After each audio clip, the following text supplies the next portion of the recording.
Hello అండి, welcome to our channel programming in Telugu. So today మనం discuss చేయబోయే ఒక ఇంపార్టెంట్ టాపిక్ ఏంటంటే కోడింగ్ క్వశ్చన్స్కి లాజిక్ ఎలా రాయాలి. సో మనలో చాలామంది ఫేస్ చేసే ఇష్యూ అనమాట ఇది. సో మన కోడింగ్ క్వశ్చన్ ఇచ్చిన తర్వాత కోడింగ్ ఇంటర్వ్యూస్లో కానీ ఆన్లైన్ అసెస్మెంట్లో చాలామంది ఫెయిల్ అవుతూ ఉంటాం.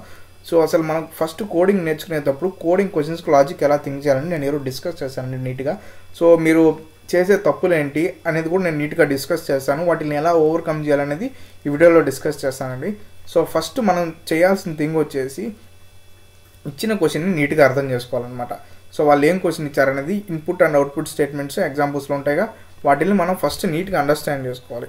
అండర్స్టాండ్ అయిన తర్వాత మనం చేయాల్సిన థింగ్ ఏంటంటే డైరెక్ట్గా వెళ్ళేసి కోడ్ రాయడానికి ప్రయత్నించకూడదు, లేదా క్వశ్చన్ థింక్ చేస్తున్నప్పుడు మాత్రమే క్వశ్చన్ ఆఫ్ చదివేసి సో నేను ఎలా లాజిక్ రాయాలి అని ఆలోచించడం చేయకూడదు. సో నెక్స్ట్ ఏం చేయాలంటే ఫస్ట్ మీరు క్వశ్చన్ని ఫుల్గా చదవాలన్నమాట. క్వశ్చన్ని ఫుల్గా చదివిన తర్వాత ఇన్పుట్ అవుట్పుట్ స్టేట్మెంట్స్ ఉంటాయిగా, వాటిని పూర్తిగా అనలైజ్ చేయాలి. తర్వాత ఏం చేయాలంటే ఒక పెన్ అండ్ పేపర్ తీసుకోండి. సో పెన్ అండ్ పేపర్ తీసుకున్న తర్వాత మీరు హ్యూమన్గా అయితే ఆ ప్రాబ్లమ్ని ఎలా సాల్వ్ చేస్తారో అలా సాల్వ్ చేయండి అనమాట. సో మీరు అక్కడ ఏ ఫర్ లూప్స్ వాడబడలేదు, ఏ ఇఫ్ లూప్స్ వాడబడలేదు, ఏ లిస్ట్ లోపల స్టోర్ చేయబడలేదు, ఏం వాడబడలేదు అనమాట. మీరు ఏం చేస్తారంటే జస్ట్ హ్యూమన్గా అయితే మీరు ఆ ప్రాబ్లమ్ని సాల్వ్ చేయగలరని ఆలోచించండి అనమాట. సో ఫస్ట్ థింగ్ వచ్చేసి just think like a human లాగే మీరైతే ఎలా సాల్వ్ చేస్తారో ఆ ప్రాబ్లమ్ సాల్వ్ చేయడానికి ప్రయత్నించండి.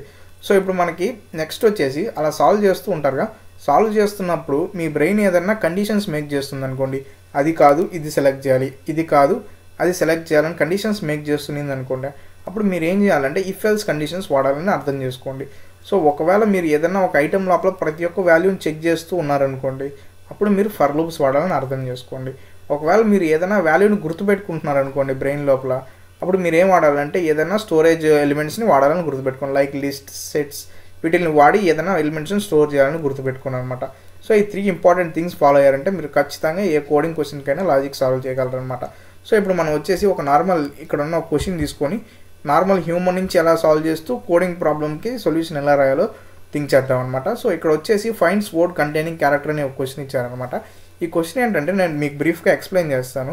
సో మనకు ఒక లిస్ట్ ఇచ్చేస్తారు, ఆ లిస్ట్ లోపల కొన్ని స్ట్రింగ్స్ ఉంటాయి, తర్వాత మనకు ఒక వేరే క్యారెక్టర్ ఇచ్చేస్తారు, ఓన్లీ సింగిల్ క్యారెక్టర్ ఇస్తారనమాట. సో ఇక్కడ మనం చూడొచ్చు ఒక సింగిల్ క్యారెక్టర్ ఎక్స్ అని ఇచ్చేస్తారు. సో ఒకవేళ ఆ లిస్ట్ ఆఫ్ స్ట్రింగ్స్ ఉంటాయిగా, ఆ స్ట్రింగ్స్ లోపల ఈ క్యారెక్టర్ కానీ ఉందనుకోండి, ఆ క్యారెక్టర్ ఉన్న ఇండెక్స్ వాల్యూస్ మనం ప్రింట్ చేయాలన్నమాట. అంటే ఆ స్ట్రింగ్ ఉన్న ఇండెక్స్ వాల్యూస్ ప్రింట్ చేయాలి. సో మీరు చూసినట్లయితే ఇక్కడ వర్డ్స్ లోపల ఈ అనేది లీట్లో ఉంది, కోడ్లో ఉందన్నమాట. సో మనం హ్యూమన్ అయితే ఏం చేస్తాం, ఫస్ట్ ఈ వర్డ్స్ అనే లిస్ట్ మనం పేపర్ మీద రాసుకున్నాం కాబట్టి ఈ వాల్యూని తీసుకుంటాం అనమాట. సో ఈ వాల్యూని తీసుకున్న తర్వాత మనం ఏం చేస్తాం, ఓకే ఈ లీట్ లోపల ఎల్ని చూస్తాం, ఈ కాదు, సో ఈ ఉంది, సో ఈక్వల్ 0th ఇండెక్స్ని స్టోర్ చేసి పెట్టుకుంటాం అనమాట. సో 0 ఇండెక్స్ స్టోర్ చేసుకున్నాం. సో నెక్స్ట్ వచ్చేసి కోడ్లో చెక్ చేస్తాం, కోడ్లో కూడా ఈ ఉంటుంది, సో స్టోర్ చేసుకుంటాం అనమాట. సో ఇక్కడ మనం ఏం చేస్తున్నాం, ఒక వర్డ్స్ లోపల స్ట్రింగ్స్ అన్నిటినీ ప్రతి ఒక్కదాన్ని చెక్ చేస్తాం అనమాట. సో మీరు అర్థం చేసుకోవాల్సింది ఏంది, ఇప్పుడు మనం దీనికి లూప్స్ వాడాలి. సో లూప్స్ వాడిన తర్వాత మనం ఏం చేస్తున్నాం, ఏదో ఒక కండిషన్ని చెక్ చేస్తున్నాం, అంటే ఈ ఉందా లేదా అని చెక్ చేస్తున్నాం, అంటే మనం ఒక డెసిషన్ని మేక్ చేస్తున్నాం.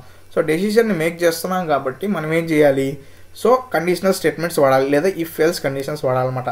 సో ఇవి వాడిన తర్వాత మనం ఏం చేస్తున్నాం, వచ్చిన రిజల్ట్స్ ఇండెక్సెస్ ఉంటాయిగా, వాటిని మన బ్రెయిన్లో స్టోర్ చేసుకుంటున్నాం, లేదా పేపర్ మీద ఒక డబ్బాలో స్టోర్ చేసి పెట్టుకుంటున్నాం. కాబట్టి వాటిని స్టోర్ చేయడానికి మనం ఏం వాడాలి, లిస్ట్స్ ఆర్ సెట్స్ వాడాలన్నమాట. సో చూడండి ఈ ప్రాబ్లం ఎంత సింప్లిఫై అయిపోయిందో. సో ఫస్ట్ మనం ఇప్పుడు కోడింగ్ లాజిక్ రాయాలంటే ఏం చేయాలి, మనం ఇచ్చిన ఇండెక్స్ స్టోర్ చేసుకోవాలి కాబట్టి ఒక లిస్ట్ పెట్టుకుంటాం స్టోర్ చేయడానికి. సో నెక్స్ట్ మనం ఏం చేయాలి, వర్డ్లో ఉన్న ప్రతి ఒక్క వర్డ్ యొక్క ఇండెక్స్లోకి ఐటరేట్ చేస్తూ పోవాలన్నమాట. సో ఫర్ వర్డ్ ఇన్ వర్డ్స్లో ఉన్న ప్రతి వర్డ్ని ఐటరేట్ చేయాలి. సో మనం ఏం చెక్ చేయాలి, ఇఫ్ ఇచ్చిన ఎక్స్ ఇన్ వర్డ్ ఉందనుకోండి, మనం ఏం చేయాలి, దాని ఇండెక్స్ని స్టోర్ చేయాలి. సో ఇండెక్స్ని స్టోర్ చేసుకోవాలంటే మనం ఏం చేసుకుందాం, లో అనే ఒక వేరియబుల్ ఫస్ట్ 0th ఇండెక్స్ నుంచి స్టార్ట్ చేద్దాం. సో లో ఈక్వల్ టు 0, ఇది 0th ఇండెక్స్ నుంచి స్టార్ట్ అవుతుంది. సో ఈ లోన్ అపెండ్ చేస్తే సరిపోతుంది అనమాట, ఎందుకంటే లోన్ ప్రతి ఇటరేషన్లో మనం ఇంక్రిమెంట్ చేసుకుంటూ వెళ్దాం అనమాట. సో ఇప్పుడు మనం ఏం చేయాలి, స్టోర్ డాట్ అపెండ్ లో ఓపెన్ చేసామంటే మనకి ఇండెక్స్ వెళ్ళిపోతుంది. సో వెళ్ళిపోయిన తర్వాత ఏం చేయాలి, మనం ఈ లోన్ ఇంక్రిమెంట్ చేయాలన్నమాట. ఎవ్రీ టైం లోన్ ఇంక్రిమెంట్ చేసుకుంటూ పోతుంటే మనం రీడ్ చేస్తున్న వాల్యూ, అంటే మనం ఏ ఇండెక్స్ రీడ్ చేస్తున్నామో మనకు అర్థమవుతుంది. సో నెక్స్ట్ మనం ఏం చేయాలి, జస్ట్ రిటర్న్ స్టోర్, ఈ స్టోర్ని రిటర్న్ చేసామంటే సరిపోతుంది అనమాట. సో ఇప్పుడు మనం క్వశ్చన్ రన్ చేసి చూద్దాం ఇది వర్కౌట్ అవుతుందో లేదో. So let's run the question. Okay, pending వచ్చింది, రన్ అవుతుంది. సో యాక్సెప్టెడ్ అనమాట. Just now submit the question అనమాట. ఇప్పుడు మనం క్వశ్చన్ సబ్మిట్ చేసాం. సో యాక్సెప్ట్ అవుతుందో లేదో చూద్దాం.